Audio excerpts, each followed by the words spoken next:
આપની ચેનલમાં તમામ મિત્રોનું હાર્દિક સ્વાગત છે। તો મિત્રો આજે આપણે જવાના છીએ નાગબાઈ બનાવ વડ તરફ। તો અમારા ગુંદા ગામથી માત્ર ને માત્ર 2 કિલોમીટર અંદર વેડીમાં આવેલું છે। તો આપણે આ રસ્તેથી જવાનું છે નાગબાઈ બનાવ વડ તરફ। અમારા અહીં કણે કહે છે એને ભોયરા ગાળો। તો ચલો જઈએ નાગબાઈ બનાવ વડ તરફ।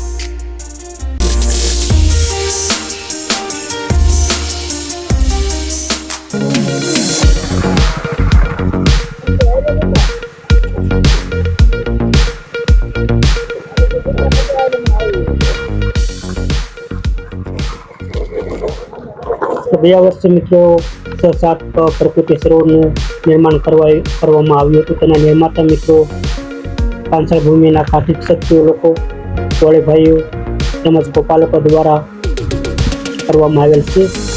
આ વેડીમાં મિત્રો બહુ તાજી સંખ્યામાં નીલગાયો પણ રહેશે, જે નુકસાન બહુ ખેડૂતોને થશે। મિત્રો આગળ બીજું સરોવર છે ત્યાં જઈશું આપણે। તો મિત્રો આ છે પ્રકૃતિ સરોવર છે, જે જળ ક્રાંતિ ટ્રસ્ટ દ્વારા મિત્રો 6 થી 7 ડેમ આવા મિત્રો અમારા વિસ્તારમાં બનાવવામાં આવેલ છે। તમે જોઈ શકો છો મિત્રો, કારણ કે હમણાં ઉનાળાની શરૂઆત પણ થઈ ચૂકી છે, તેમ છતાં મિત્રો હજે પાણી અહીં ભરેલું છે, જેના લીધે મિત્રો અહીંના જે પ્રાણીઓ છે તેને સરળતાથી મિત્રો પાણી મળી રહે છે।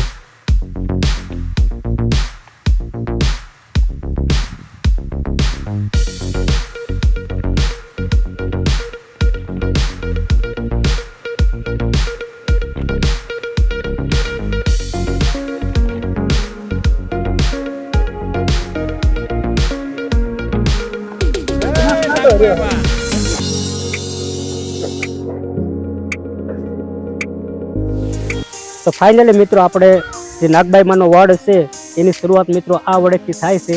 તો આ વડેથી આપણે થોડા ઘણા હિસ્સા ખાઈને મોજ મસ્તી કરીને પછી આગળના જે મેન સ્થળ છે નાગબાઈ માનું સ્થાનક, તો ત્યાં આપણે જઈશું। તો અહીં આપણે મિત્રો થોડા ઘણા હિસ્સા ખાઈ લેવી અને મોજ મસ્તી કરવી। તો તમે પણ મિત્રો આવજો તો બહુ મજા આવશે હિસ્સા ખાવાની। એ જુઓ કાંઈ ઘટે ને મિત્રો, કારણ કે અહીંયા પ્રકૃતિ સ્થળ અહીંનું વાતાવરણ મિત્રો જ કંઈક અલગ છે। જો સાચમ આઠમ ઉપર મિત્રો અહીં આવો તો કારણ કે આખા વેડમાં લીલુંછમ ઘાસ ઉગેલું હોય છે, પ્લસ અહીં મિત્રો જો પાણી સતત વહેતું હોય છે, નદી ઉપર સતત પાણી વહાણ ચાલુ હોય છે સાચમ આઠમ ઉપર, કારણ કે ત્યારે વરસાદનો સમય હોય છે, વરસાદ રહી ગયો હોય છે, ત્યારે મિત્રો અહીં વાતાવરણ બહુ ખુશનુમા હોય છે। તો મિત્રો બહુ મજા આવે અહીંયા। તમે પણ મિત્રો ક્યારેક આવજો। અને મિત્રો મીંડી ગીર પણ કહેવામાં આવે છે।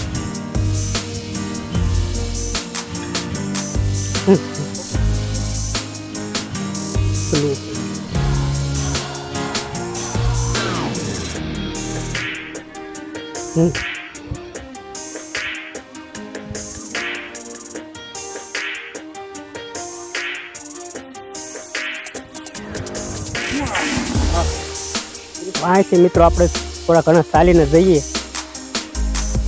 આગળ દરવાજો છે, પાછળનું વડ મિત્રો।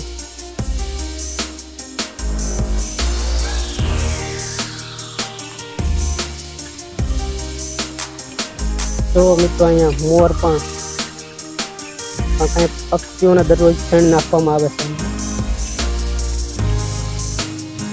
તો ફાઇનલી મિત્રો આપણે જે નાગબાઈમાંનો વડ હતો ત્યાં પક્ષીઓના જે કુંડ અને શણ નાખવાનું સ્થળ છે ત્યાં મિત્રો આપણે પહોંચી ગયા છીએ। તો આ તમે મિત્રો જોઈ શકો છો અહીંયા પક્ષીઓ તેમજ અહીંયા પક્ષીઓને નાખવાની શણ વગેરેની વ્યવસ્થા મિત્રો અહીંયા કરવામાં આવી છે। તો એના પીવા માટે પાણીની પણ સુવિધા છે મિત્રો અહીંયા।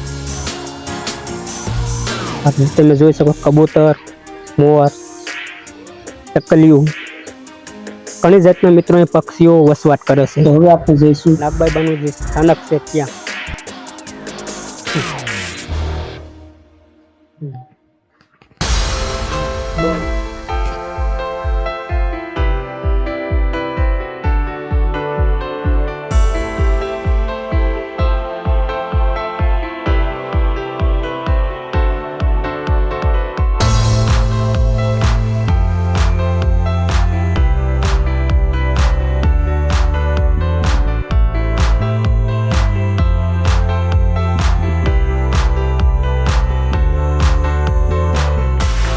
તો મિત્રો આપણે જે મેન સ્થાનક હતું નાગબાઈમાનું જે મંદિર ત્યાં આપણે મિત્રો પહોંચી ગયા છીએ અને આપણે અંદર જઈને પૂજા અર્ચના કરીશું.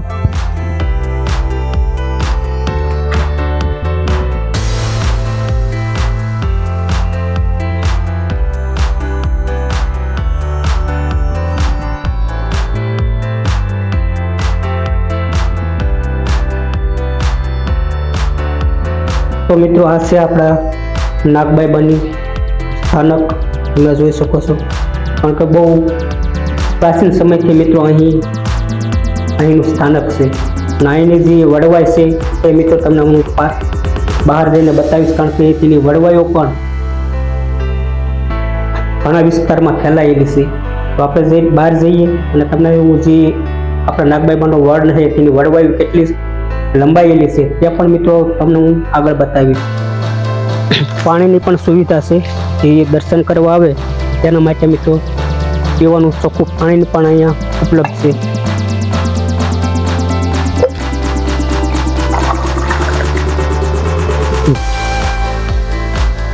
તો આ મિત્રો છે આપણે જે નાગબાઈમાંનો જે વડ છે તે મેન વડ અહીં છે. તો મિત્રો એની વડવાયું જેટલી છે તે આપણે ગણી ન શકીએ. કારણ કે અહીંથી ચાલુ કરીએ તો જ્યાં તમને નજરામાં પહોંચે ત્યાં સુધી તેની મિત્રો એની વડવાયું જ છે.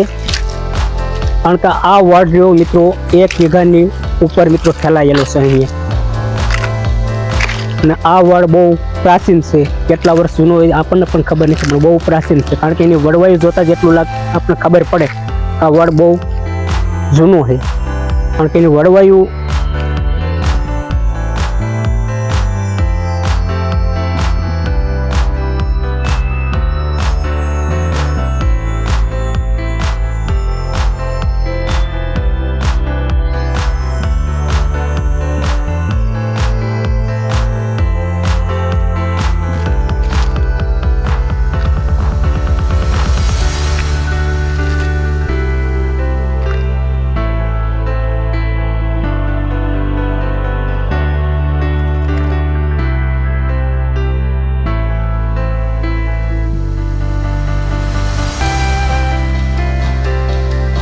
ફોટા પાડવાનું શું તમારે?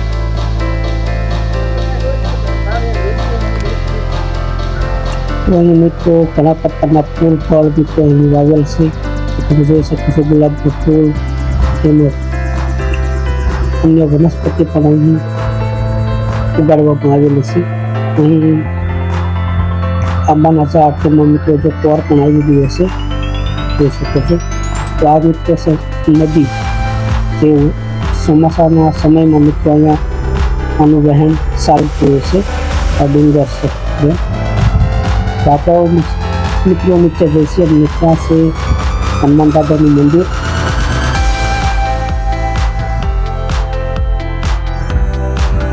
તો આ તો આપણો વિડીયો મિત્રો નાગબાઈમાંનો વડ ભોંયરા ગાળો, જેને અમારા અહીંયા મિની ગીર પણ કહેવામાં આવે છે. તો આ વિડીયો તમને કેવો લાગ્યો તે મિત્રો કોમેન્ટ કરીને બતાવજો. મળ્યા નવા વ્લોગમાં. જય નાગબાઈમાં.